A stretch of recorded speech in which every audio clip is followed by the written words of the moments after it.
They say people don't just vanish, but sometimes they do. Sometimes a person can be there one night, full of plans, full of life, and by morning, they're gone without a trace.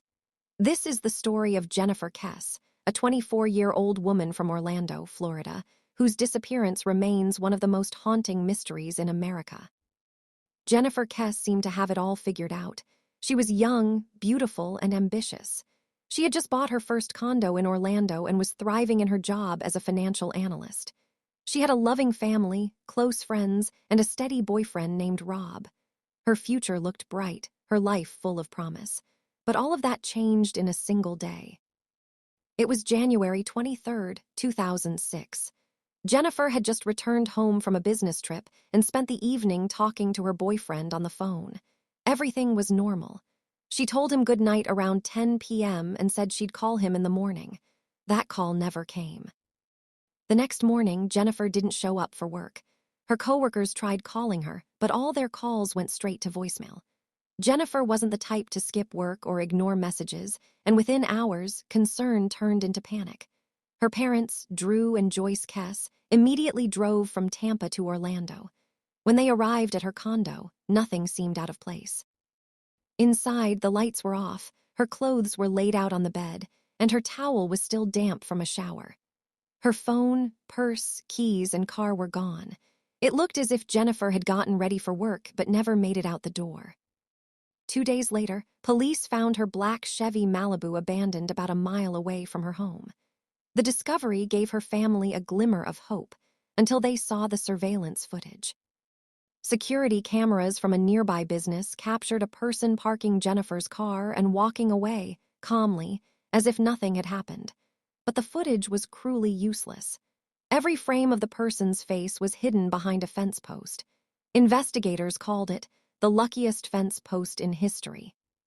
The only clues they had were the person's height, somewhere between 5'3" and 5'5", and their clothes resembling a maintenance or construction uniform. But who were they? A stranger, a worker from her building, or someone Jennifer knew? Detectives began interviewing everyone connected to Jennifer: friends, family, neighbors, coworkers, even the construction workers renovating her condo complex.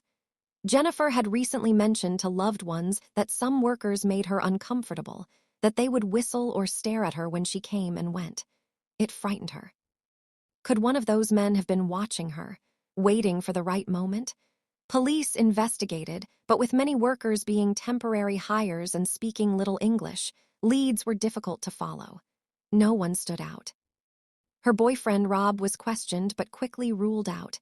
He had been hundreds of miles away in Fort Lauderdale at the time. Every lead went cold. Weeks turned into months, then years. Rumors began to spread. Some believed Jennifer had been kidnapped and trafficked. Others thought she might have been taken by someone from her workplace or her apartment complex. But there was no evidence, no witnesses, no struggle, and no clear suspect. Her phone was never turned on again. Her credit cards were never used. Jennifer Kesse had simply vanished. Her family refused to give up. Frustrated with how the investigation was handled, they launched their own search. They printed flyers, offered rewards, and hired private investigators. They appeared on national TV shows, begging for answers. In 2019, after years of pushing for transparency, Jennifer's parents won a lawsuit that gave them access to the entire case file, more than 16,000 pages of documents, photos, and videos. But instead of clarity, the files only deepened the mystery. There were missing reports, conflicting witness statements, and a timeline that still didn't add up. The one thing that haunted everyone was that security footage, the blurry figure, the hidden face, the calm stride. Some experts now believe the person seen parking Jennifer's car was male, maybe someone from her building. Others say the body shape looks more like a woman.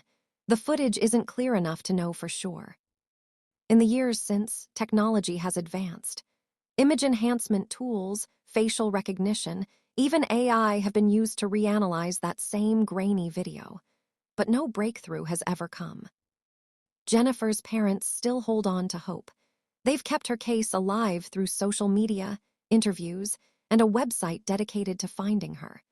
They continue to offer a $100,000 reward for any information that could lead to her recovery.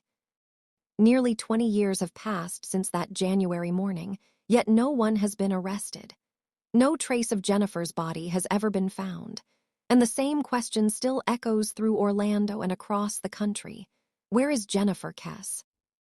Jennifer's story is a haunting reminder that even in a world filled with cameras, technology, and constant communication, people can still disappear without leaving a single clue behind.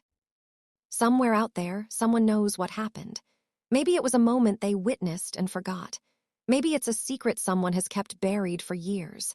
But one piece of information, one memory, one tip could finally bring Jennifer home. If you have any information about the disappearance of Jennifer Kesse, contact the Orlando Police Department or Crime Line at 800-423-TIPS.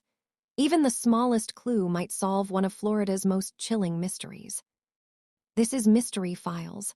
Thank you for watching. Remember to like, subscribe, and turn on notifications for more true crime stories from around the world. Stay curious, stay safe, and never forget, the truth is still out there.